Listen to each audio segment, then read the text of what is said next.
Hi friends, ನಮಸ್ಕಾರ ಎಲ್ಲರಿಗೂ. ರಂಜೂಸ್ homely ಫುಡ್ಗೆ ಎಲ್ಲರಿಗೂ ಸ್ವಾಗತ.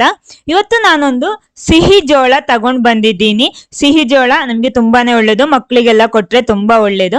ಇವತ್ತು ನಾನು ಈ ಸಿಹಿ ಜೋಳದಲ್ಲಿ ಒಂದು ರೆಸಿಪಿ ಮಾಡ್ತಾ ಇದ್ದೀನಿ.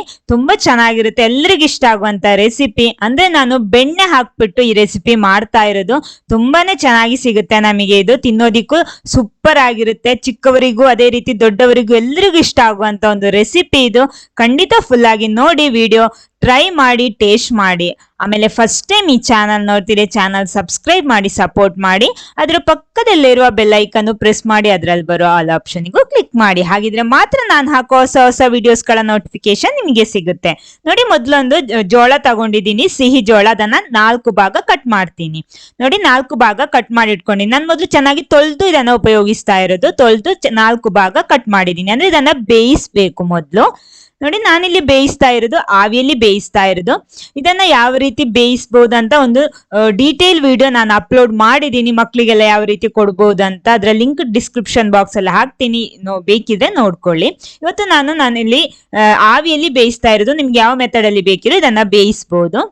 ನೋಡಿ, ಇವಾಗ ಬೆಂದು ರೆಡಿ ಆಗಿದೆ. ಹೈ ಫ್ಲೇಮ್ ಅಲ್ಲಿ ಒಂದು 10 ನಿಮಿಷ ಬೇಯಿಸ್ಕೊಳ್ಳಿ. ನೋಡಿ, ಇಲ್ಲಿ ರೆಡಿ ಆಗಿದೆ. ಈ ರೀತಿ ನಾನು ನೇರವಾಗಿ ನೀರಿಗೆ ಹಾಕ್ಬಿಟ್ಟು ಬೇಯಿಸ್ತಾ ಇಲ್ಲ. ಈ ರೀತಿ ಬೇಯಿಸಿದ್ರೆ ನೇರವಾಗಿ ನೀರಿಗೆ ಹಾಕಿ ಬೇಯಿಸೋದಕ್ಕಿಂತ ಇದು ಬೆಟರ್ ಅನ್ಸುತ್ತೆ ನಂಗೆ. ನೋಡಿ, ಇದನ್ನ ತೆಗಿತಾ ಇದ್ದೀನಿ. ಆಮೇಲೆ ಇದರಿಂದ ಫುಲ್ ಆಗಿ ಜೋಳ ಈ ರೀತಿ ತೆಗಿಬೇಕು. ಒಂದೊಂದಾಗಿ ಈ ರೀತಿ ತೆಗ್ಬಿಟ್ರೆ ಆಯ್ತು. ಸ್ವಲ್ಪ ಆರಿದ್ಮೇಲೆ ತುಂಬಾ ಸುಲಭವಾಗಿ ಇದು ಬರುತ್ತೆ. ನೋಡಿ, ಈ ರೀತಿ. ಇಲ್ಲಿ ನಾನು 1 ಕಪ್ ಬೇಯಿಸಿದ ಜೋಳ ತಗೊಂಡಿದ್ದೀನಿ. ನಿಮ್ಗೆ ಎಷ್ಟು ಬೇಕೋ ಅಷ್ಟು ಮಾಡ್ಕೋಬಹುದು. ನಾನಿಲ್ಲಿ 1 ಕಪ್ಪೇ ನಾನಿಲ್ಲಿ ಮಾಡ್ತಾ ಇರೋದು. 1 ಕಪ್ ಬೇಯಿಸಿದ ಜೋಳ ನಾನು ನೋಡಿ ಈ ರೀತಿ ಇಲ್ಲಿ ರೆಡಿ ಮಾಡಿ ಇಟ್ಕೊಂಡಿದ್ದೀನಿ. ಆಮೇಲೆ ಒಂದು ಸಣ್ಣ ಕಡಾಯಿ ಬಿಸಿ ಮಾಡ್ಕೊಳ್ಳಿ. ಅದಕ್ಕೆ ನೋಡಿ, 1 ಕಪ್ ಜೋಳಕ್ಕೆ ನಾನಿಲ್ಲಿ 1 ಟೇಬಲ್ ಸ್ಪೂನ್ ಫುಲ್ ಬೆಣ್ಣೆ ತಗೊಂಡಿದ್ದೀನಿ.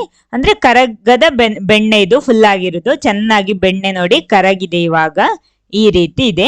1 ಕಪ್ಪಿಗೆ 1 ಟೇಬಲ್ ಸ್ಪೂನ್ ಫುಲ್ ಆಗಿ ಸಾಕು. ಅದಕ್ಕೆ ನಾನು 1 ಟೀ ಸ್ಪೂನ್ ಅಷ್ಟು ಸಕ್ಕರೆ, ಜಾಸ್ತಿ ಬೇಡ, ಸ್ವಲ್ಪ ಸಾಕು. ಅಂದ್ರೆ ಅದೊಂದು ಟೇಸ್ಟ್ ಬ್ಯಾಲೆನ್ಸ್ ಆಗೋದಿಕ್ಕೋಸ್ಕರ ತುಪ್ಪಕ್ಕೆ ಹಾಕ್ಬಿಟ್ಟು ಚೆನ್ನಾಗಿ ಒಂದ್ಸಲ ಬೆಣ್ಣೆಗೆ ಹಾಕ್ಬಿಟ್ಟು ಚೆನ್ನಾಗಿ ಮಿಕ್ಸ್ ಮಾಡಿ, ಆಮೇಲೆ ನಾವಿಲ್ಲಿ ಬೇಯಿಸಿಟ್ಟಂತಹ ಸಿಹಿ ಜೋಳ ನಾನಿಲ್ಲಿ ಹಾಕ್ತಾ ಇದ್ದೀನಿ. ಇದಕ್ಕೆ ಹಾಕ್ಬಿಟ್ಟು ಈ ಬೆಣ್ಣೆಯಲ್ಲಿ ಇದನ್ನ ಚೆನ್ನಾಗಿ ಫ್ರೈ ಮಾಡ್ಬೇಕು. ನೋಡಿ, ಈ ರೀತಿ ಚೆನ್ನಾಗಿ ಫ್ರೈ ಆಗ್ಲಿ ಇದ್ರಲ್ಲಿ. ಆಮೇಲೆ ಸ್ವಲ್ಪ ಉಪ್ಪು, ಅಂದ್ರೆ ನಾನು ಬೇಯಿಸುವಾಗ ಉಪ್ಪು ಹಾಕೊಂಡಿಲ್ಲ, ಆದ ಕಾರಣ ಇವಾಗ ಸ್ವಲ್ಪ ಉಪ್ಪನ್ನು ಹಾಕ್ತಾ ಇದ್ದೀನಿ. ಅದೇ ರೀತಿ ನಾನು ಇದಕ್ಕೆ ಸ್ವಲ್ಪ ಅಂದ್ರೆ 1/4 ಟೀ ಸ್ಪೂನ್ ಅಷ್ಟು ಕಾಳು ಮೆಣಸಿನ ಹುಡಿ ಕೂಡ ಹಾಕ್ತೀನಿ. ಇದು ನಿಮ್ಗೆ ಹೆಚ್ಚು ಕಡಿಮೆ ಮಾಡಬಹುದು. ಅಂದ್ರೆ ನೀವು ಮಕ್ಕಳಿಗೋಸ್ಕರ ಮಾಡ್ತೀರಿ, ಜಾಸ್ತಿ ಹಾಕೋಬೇಡಿ. ಇಲ್ಲ ಅಂದ್ರೆ ಒಂದು ಅರ್ಧ ಟೀ ಸ್ಪೂನ್ ಅಷ್ಟೆಲ್ಲ ಹಾಕೋಬಹುದು, ತೊಂದರೆ ಏನಿಲ್ಲ, ಚೆನ್ನಾಗಿ ಸಿಗುತ್ತೆ ಅದು. ಹಾಕ್ಬಿಟ್ಟು ಒಂದ್ಸಲ ಚೆನ್ನಾಗಿ ಇದನ್ನ ಮಿಕ್ಸ್ ಮಾಡ್ಕೊಳ್ಳಿ. ಈ ರೀತಿ ಚೆನ್ನಾಗಿ ಬೆಣ್ಣೆಯಲ್ಲಿ ಫ್ರೈ ಆಗ್ಬೇಕು.